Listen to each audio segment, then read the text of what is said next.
Two of the most influential bands in music history. Joy Division pissed all over everybody. I mean, they were much, much better than us. This man with the weight of the whole universe in his voice, this crooner from some black hole. One incredible tale. It's hard enough, just to be in a marriage or to stay friends with someone forever. Imagine having to be in a band with someone for decades. It's a miracle, There was a cold beauty about it that really touched me. It's like New Order have given people in Manchester everything. I'm Elizabeth Olker. This is Transmissions, the definitive story of Joy Division and New Order.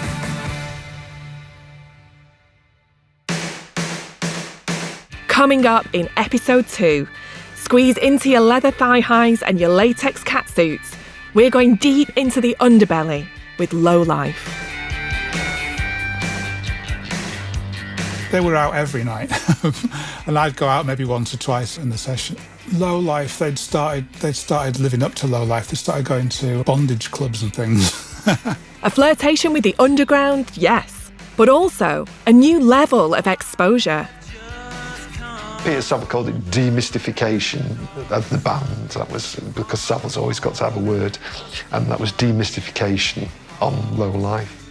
By the time New Order began to think about recording the follow-up to Power, Corruption and Lies, they'd signed a new deal with Quincy Jones and Quest Records. The benefits of the deal were obvious. Play your cards right, and you just might crack America. But if they wanted to do that, then there would need to be some concessions. For the first time since they'd formed, New Order would have to entertain the requests of forces external to the group. They weren't just an anarchic factory band anymore. They were now on the payroll of Warner Records. Tom Atencio, who'd proven his passion by coming to blows with New Order's manager Rob Gretton at a miners' benefit gig, became their point man in the States. So it was his job to help the band adjust to their new obligations. Peter Hook. Tom became a great friend. And his frustration with the way that we worked and Rob Gretton worked was legendary. He did not understand why anybody would not want to capitalise on the talent that they'd got. And New Order and Rob just did everything in their way to be unsuccessful. But before we get into that transatlantic tug of war, there's one question left on my mind. Just how exactly had Quincy Jones caught wind of this strange, bloody-minded indie band? Conspiracy theories abound. Stephen Morris. So when we're on the American tour, one of the things that you must do, if you've not been before, is go to Disneyland and take LSD, but we'll skip the LSD bit. But while we were in Disneyland, we were left to our own devices, and Rob had gone to a business meeting with Tony, with David Gethin, and Rob was sort of outside the office for a very, very long time waiting. And then the door opened and out came Michael Jackson. And David Gethin says, "Oh, Michael, this is Rob Gretton, New Order's manager." And Rob dined out on this for years, and he come up to me and he said, "Hi, Rob, I've heard so much about you."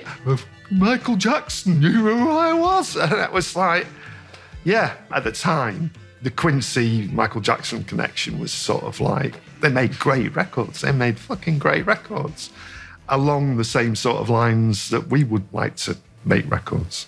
And Quincy's version? This was around the time I became aware of Kraftwerk and some other the techno pop groups, but New Order was always different as human beings, as musicians and everything, and they were funky. And they had tight time, because naturally when you're dealing with sequences, the time's going to be nailed down with spikes, which I loved. And they knew how to really deal with dance music. Once the deal had been drafted, all that remained was for New Order to meet their new label boss, Quincy himself, Gillian Gilbert. We took him out for a meal at this restaurant, quite a posh restaurant called the Bella Pot. And he was fascinated by the shepherd's pie. He thought that was a wonderful name. Yeah, That's when he came over to see us, because it was getting serious then. There's likely no better tableau to dwell upon than Quincy Jones, a living, breathing legend, blowing on a forkful of shepherd's pie at a Manchester bistro. It sums it all up, really, doesn't it? This band, rooted in the honesty and humour of the north of England, but reaching way across the Atlantic, wide-eyed at the glitz and glamour of America. And it wasn't long before they'd pay Quincy a visit on his home turf. We went to his house and it was like it had a massive piano in and it was just massive, and we were like, lived in little terrace houses and stuff. And it was just like another world to us. We went round to his house and Natasha Quincy, who he was with at the time, answered the door. And we went in and his record player was broken and I fixed his record player for him. And got a studio downstairs. His lad was down in the studio. The idea of a potential collaboration between Quincy and ourselves came up. And I was kind of like, fucking hell, we can't do that. We just about got away with it with Arthur Baker. If we go in the studio with Quincy and he finds out we're complete idiots, we'll be rumbles.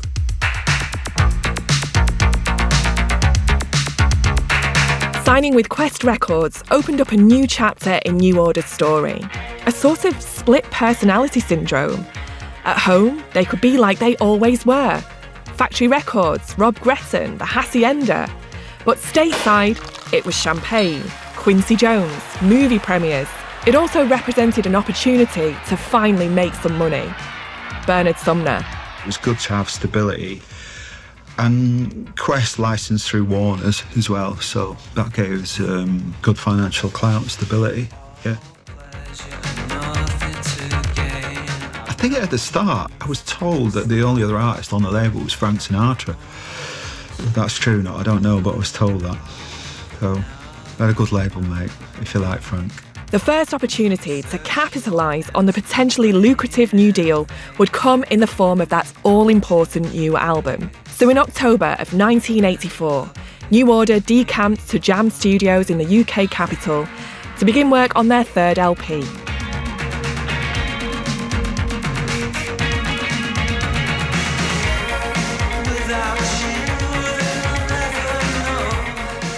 I remember we had a flat that we'd rented by Harrods, and we were staying in that flat and then travelling across to London in the morning. It was just a little flat where we all stayed. It was cheaper than staying at a hotel.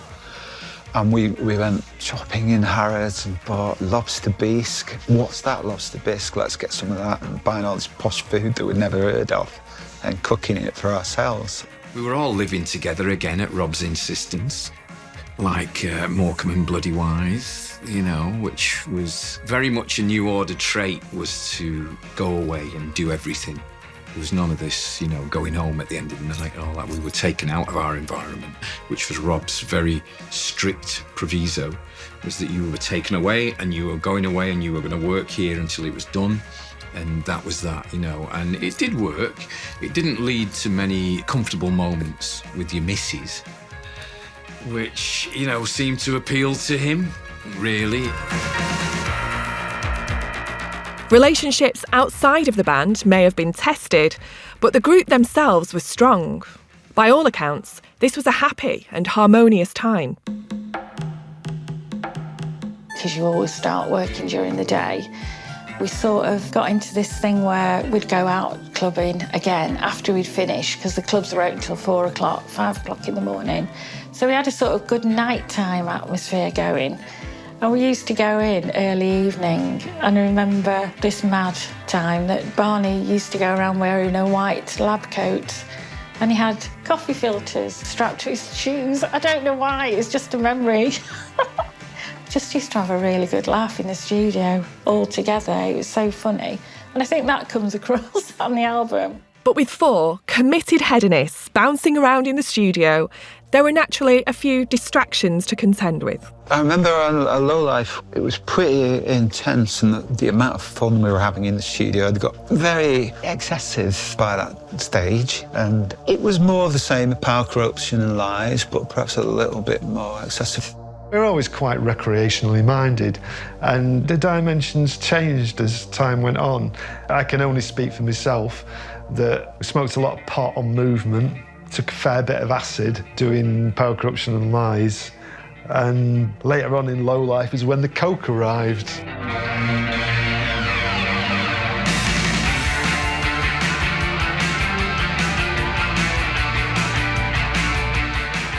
Excessive perhaps, but not enough to interfere with proceedings.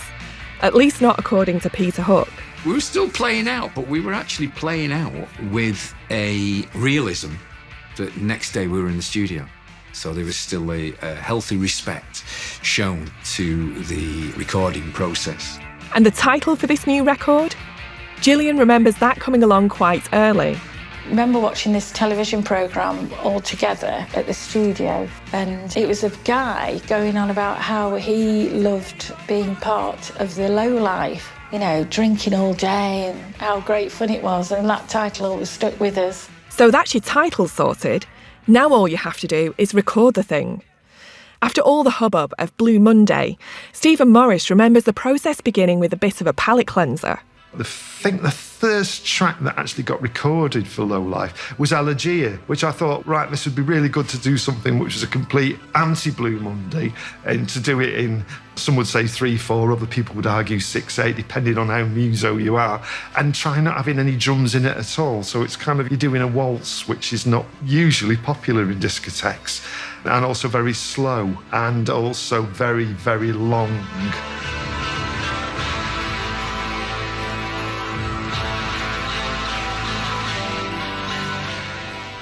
Peter Hook. What happened was that at this cutting studio in Wembley, there was a great guy there called Melvin, who was the cutting engineer. And it was supposed to be a very clean, very antiseptic process, this cutting of a record.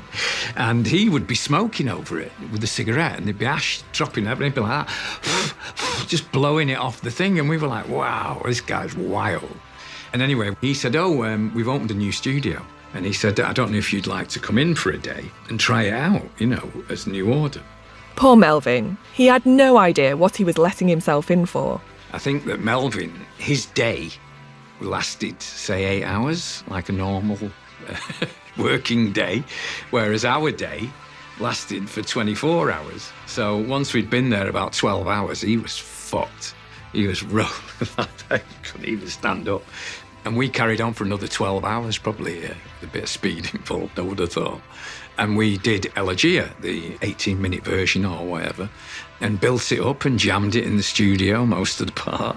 If you listen to the bass part, you can hear that it's jammed, there's mistakes in it and everything. So, yeah, I mean, we really got our money's worth on that tryout. And I'll never forget his face at the end of the 24 hours when another band was waiting to come in.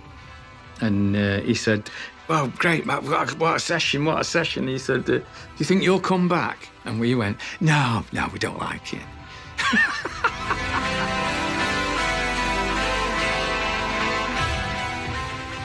For Johnny Marr, it takes vision to make a track like Elegia. There's a grandeur and a almost like Morricone-like sense of beauty. Yeah, and grandure's the word, I think. But that they sort of are almost embarrassed to indulge when they talk about their own music, and that's the position they take.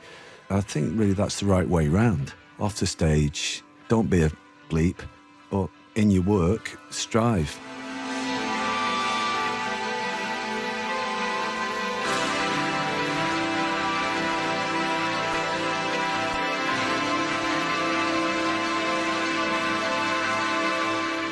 But it wasn't all intellectualism and grandeur.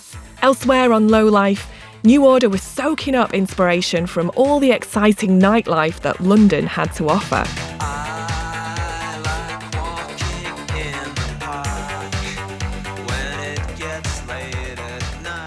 What happened was Kevin, who managed Heaven, he told us about this club.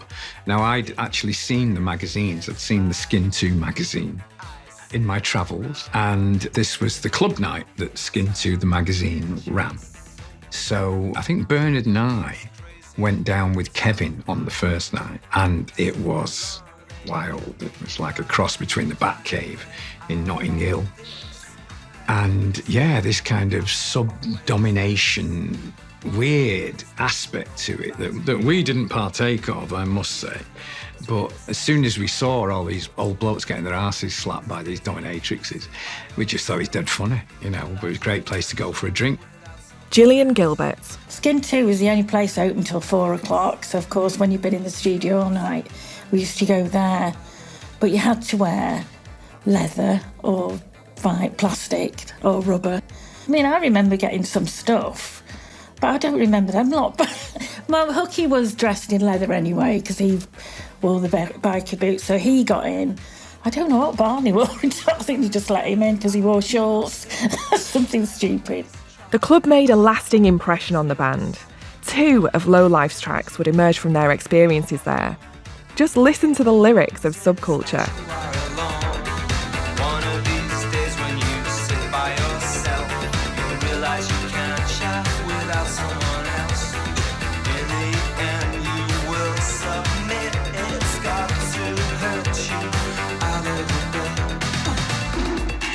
Subculture was inspired by Skin 2, and This Time of Night was the other one that was influenced by that club. The lyrics were done to accommodate it. I'm amazed that those 2 songs never made it onto 50 Shades of Grey. I thought they were destined for that film.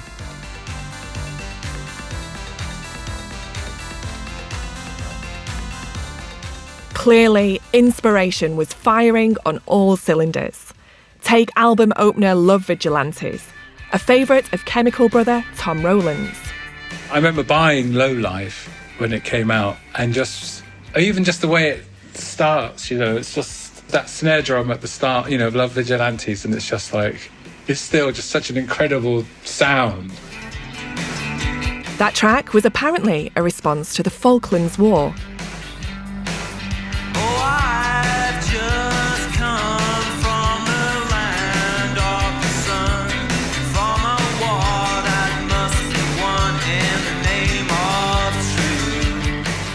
Why was it about the folk as well? That it was kind of... I'd be there, you know, that was Bernard's quote. I'd be there, you know, if I wasn't in a band, not a chance, you know.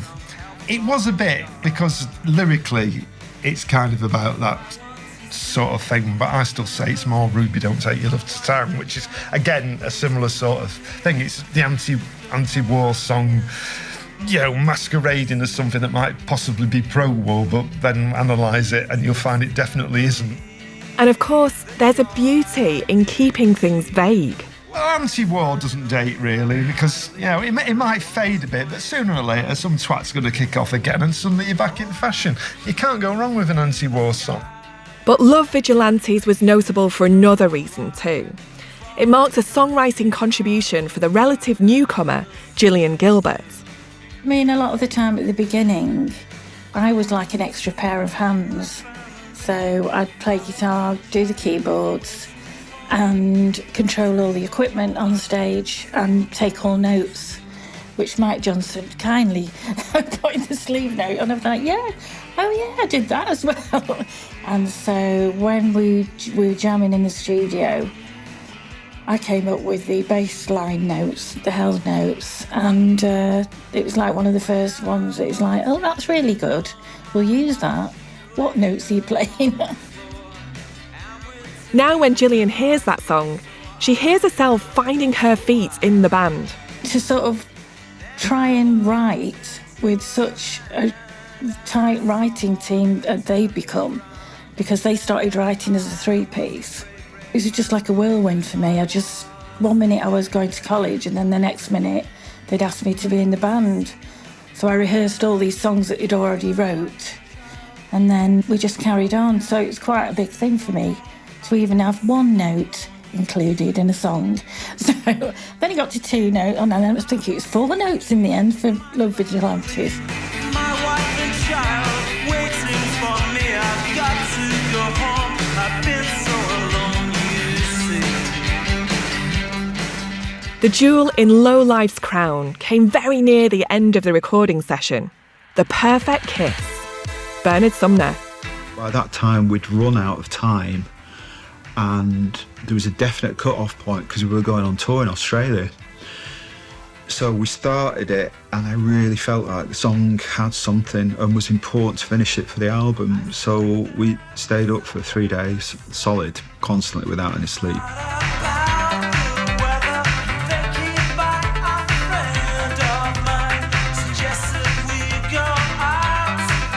I remember that 3-day session pretty well, because when you stay up for that amount of time starts speeding up, and the cleaners were coming in and they seemed to be there for like 5 seconds, and then the day staff would come in and they seemed to be there for like a couple of hours and then went home.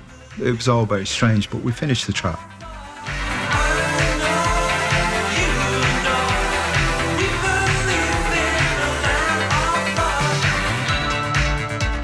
With the album finished, the usual conversations began. Which track would they silo off for a single? What enigmatic image to select for the artwork? Previously, all that had been settled in-house, but now there was an American record label weighing in. Tom Atencio saw his role as New Order's American label rep as a job primarily of translation. How do you express and accelerate and present something so thoughtful and so rather un-American? It's not businesslike at all. To say it's an intellectual process is doing the band an injustice, because I don't think they feel that. I think they feel that quality should be heard and presented, and that's enough. And of course, it isn't. It needs a platform. It needs to be presented in a context, in a way.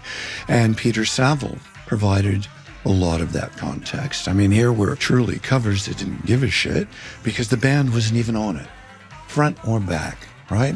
You had no idea that this was a group of very attractive people making this rather incredible music. I mean, it's fabulous, but not what you'd consider great moments in marketing. Tom felt the band should do more to maximise the impact of their music. Low Life, our first concession was the trouble with you guys is you don't put singles on albums. I mean, that's why you're not as big as you two. Well, is that all it is? So, but we don't put singles on albums. That's a shit thing to do. And it's a tradition that goes back to the 60s of people not putting singles on albums. And we thought it was a good thing to keep up. But we were advised that it possibly would help our longevity, our stay in the music business, if we just had a go at putting a single on the album. And unfortunately, the single that in question was very, very, very, very, very long. Very long, the aforementioned Perfect Kiss, yeah, which was a little movie in itself.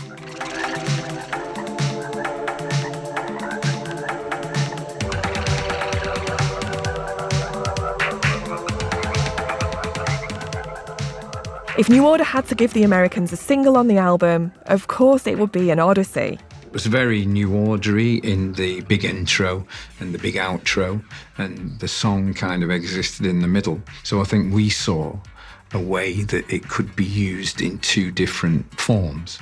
So you had the 12-inch, if you like, which we were very happy with, and the 7-inch, which we put on the record. So that was a big change for us to do that. I think that we actually stymied the people who wanted us to be a little more normal by having the two songs so radically different. But yeah, we were happy doing it. And the concessions wouldn't stop there. When The Perfect Kiss was released as a single, the American label were keen to get a proper music video, one that actually featured the band.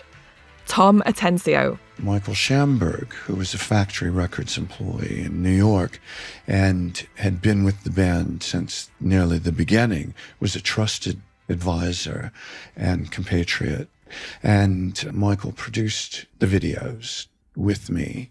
The first video that we did was Jonathan Demme's Perfect Kiss, which I thought was a great piece of film, 11 minutes long in its entirety, shot on 35mm. Jonathan Demme would go on to win an Oscar for directing Silence of the Lambs. But here, his subjects were New Order, in unforgiving detail. 11 minutes of them, up close in a cramped rehearsal space. In a revealing interview given to MTV News in 1985, an enthusiastic Jonathan Demme and a somewhat subdued Peter Hook offer rare insights into the thinking behind the video and a bit of perspective on what made it such a compelling prospect. What if you do something incredibly simple? What if something new means shooting the entire piece, say, in close-up, so that you get a chance to really study the concentration of the musicians? Because I also wanted to suggest to them that they play it live. It's difficult when you don't mime. I mean, we don't mime. So what can you do for a video apart from play? And he was really into that. He was just interested in showing a performance. They're a funny group of people, and they're never satisfied with their work, ever. So what you're seeing in those expressions just then was them going, that wasn't quite as great as it could have been. It might not seem like a radical idea, but putting the band in the video, letting fans into their rehearsal room to watch them labour over the songs, that was all new territory for this enigmatic group. That deceptively simple idea that Jonathan Demme proudly describes gave New Order's audience unprecedented access to the band. The Irish producer, Crystal Clear, remembers watching, riveted. I might also be truly cliche, but I think my favourite New Order track is probably The Perfect Kiss. But I actually prefer the live version, which was done in their music video. You can see Gillian powering up the synth and running like the high end of the synth and then the low end of the synth.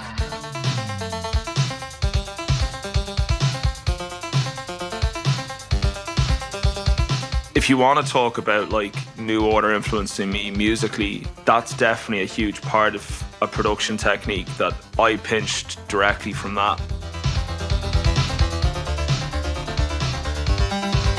This new transparency was all part of what designer Peter Saville termed demystification. I mean, demystification is a way of putting it, but really that was a consequence of how I felt. By 85, I'd arrived at a point that I found the conceptual difficult to digest. In fact, Power, Corruption and Lies had proceeded in 83, and Power, Corruption and Lies in particular was conceptually quite complex.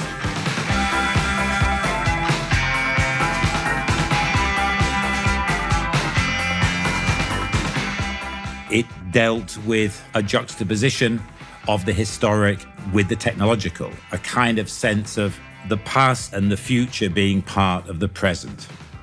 And by 84 even, I was finding that degree of layered complexity. Kind of in a way, it had lost its urgency. With Peter Saville feeling so uninspired, a question mark hung over the next New Order cover. And so a crisis meeting was called by factory boss Tony Wilson and Rob Gretton. And they looked at me and said, "What's happening?" And I said, I can't do it. And they said, "Why?" And I said, "Because there's nothing that I want to do." I mean, for, let's say, 5 or 6 years, the situation had developed where there was this dependency that Peter always had something he wanted to do, and I didn't. And I said, there's only one thing I can think of. And so they both sat up with some expectation. And I said, "It's a picture of the group."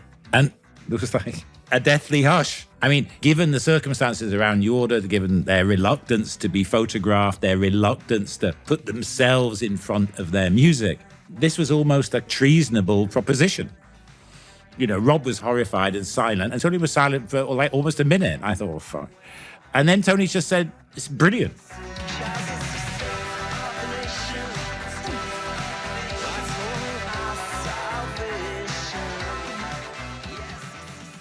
Putting the band on the album cover, music to Tom Atencio's American Ears. So the first proper release in America is Low Life, and it's also the first time they appear on the cover.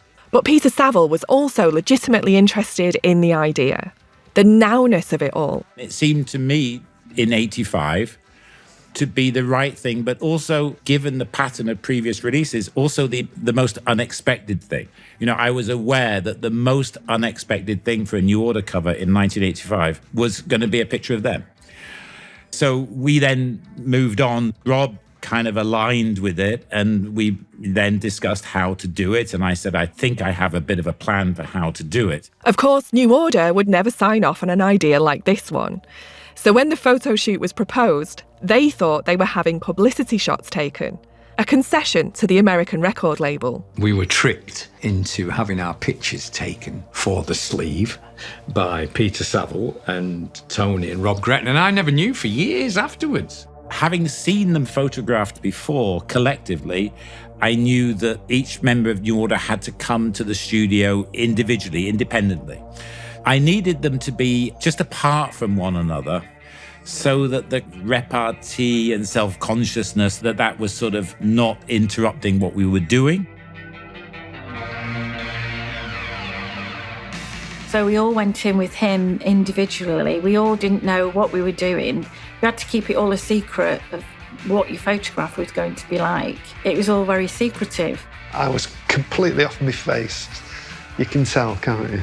It's the only way I can relax and have my photograph taken successfully is by being on the verge of falling into some sort of dope-induced coma.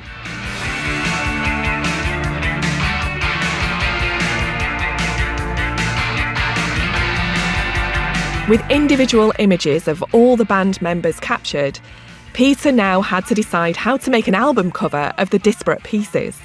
And naturally you think, well, Bernard's going to be on the cover and then Hookie's going to be on the back and me and Stephen will probably be in the middle.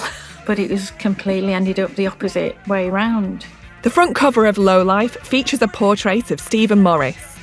Sort of. He distorted them with some early kind of computer, which did nothing for Steve's chin, but did this long, drawn-out, weird process. So it wasn't actually a picture of you, it was a doctored picture of you. If Tom Atencio had anticipated anything as obvious as a straightforward album cover, he'd have another thing coming. I didn't want it to look like an album sleeve, so therefore there couldn't be a front and a back. So therefore I couldn't put any type on it. I couldn't put the title on it.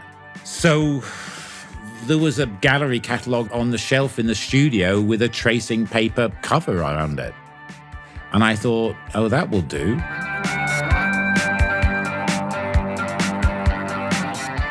As with all of the band's concessions to the American label, there was an element of rebellion in the gesture. So it's like, on the one hand, he wanted our pictures to be on it, but on the other hand, he obscured the pictures and made it that if anybody wanted to look at the picture, they had to rip open the sleeve, which was actually quite good because a lot of people actually bought 2 copies, but the Americans didn't get it, they didn't understand it. They just thought we were being difficult, which I suppose in a funny way we were. It was about being punk and doing these self-destructive things. The Americans might not have understood, but the fans did. Tom Rowlands. Their records were they were like treasured artifacts sort of thing, even at that age. You know, something like Lowlife, the actual record of Lowlife. I don't know, they just felt like real special things to own. They were treated with reverence in my sort of record collection, you know, like the delicate sleeve of Lowlife and the way it was like you felt you had something special. And the critics seemed to get it as well. One of the reviews for the album referred to that tracing paper as the veil of secrecy around New Order, which I thought was very beautiful. But it was not my conscious intention.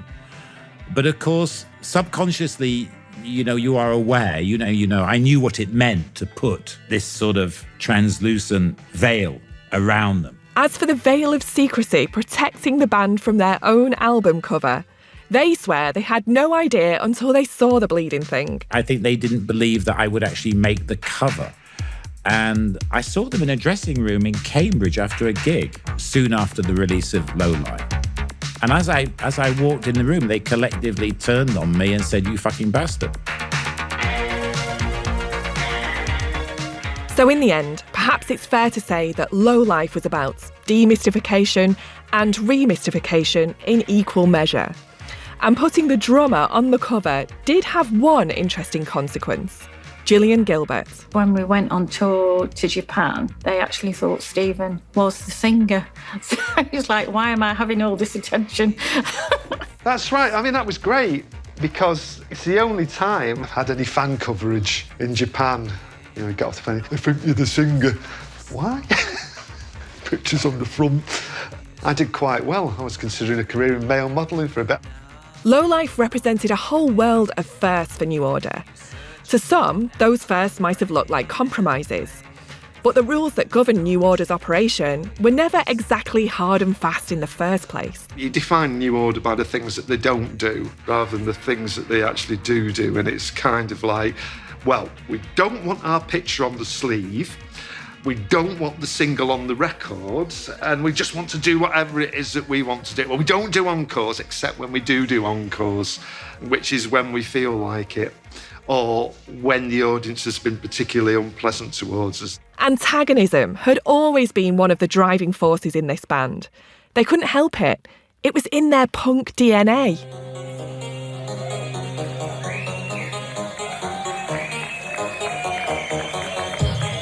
Another of the great traditions of music is that you should play your hit every night.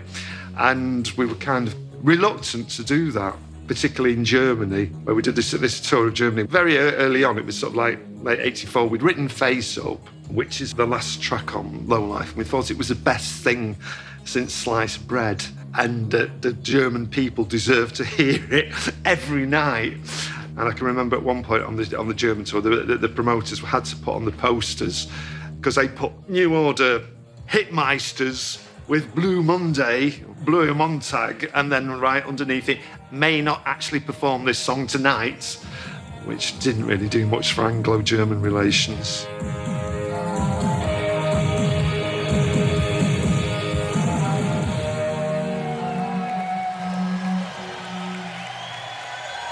Colin Greenwood of Radiohead remembers attending a show from around this time with a young Tom York. And far from feeling alienated by the band's antics, they left inspired. Me and Tom went to see them play Low Life, I think it was in 84. And I remember going to see that show, them doing Perfect Kiss and Subculture and stuff like that. And then when we did band practice, Tom was learning like all of the riffs and stuff to those songs and like Subculture and from that album. So yeah, it was a massive influence and over a long time. Sure, there may have been a couple of compromises, but Low Life always felt like true New Order to the band who'd made it. Their purest statement yet. We were bloody minded, but we were on a path, and Low Life is, in some respects, it's a culmination or a progression. It's where you start off with movement, and it's kind of like there's a germ of an idea, and then the idea is pretty much formulated on Power, Corruption and Lies, and then it's further refined and rocked up a bit on Low Life.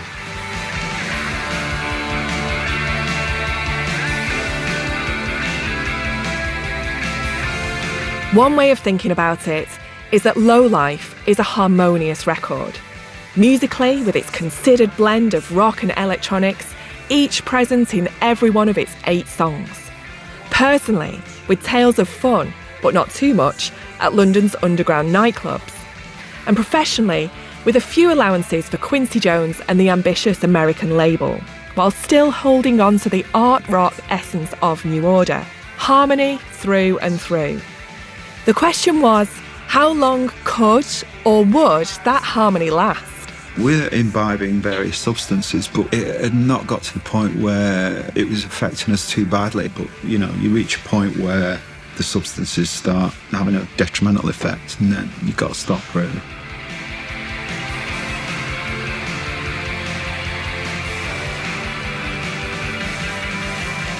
Next on Transmissions, excess comes knocking, and New Order's all-important 5th member is helpless but to answer. There are many pitfalls to the rock and roll touring lifestyle. If you have a capacity for or an interest in it overindulging, then it's not really the thing for you unless you've also got an awful lot of willpower, which I think Rob, God bless him, would be if he was here now, would admit he didn't have very much willpower. So the band must figure out how to navigate choppy waters without their guiding lights. It's a bit like the Beatles falling apart when Epstein died, you know. Their dad was gone, you know, and they were a little bit lost, yeah. Transmissions, the definitive story of Joy Division and New Order, is a Cup and Nuzzle production. It's presented by me, Elizabeth Holker. Our series producer is Frank Palmer.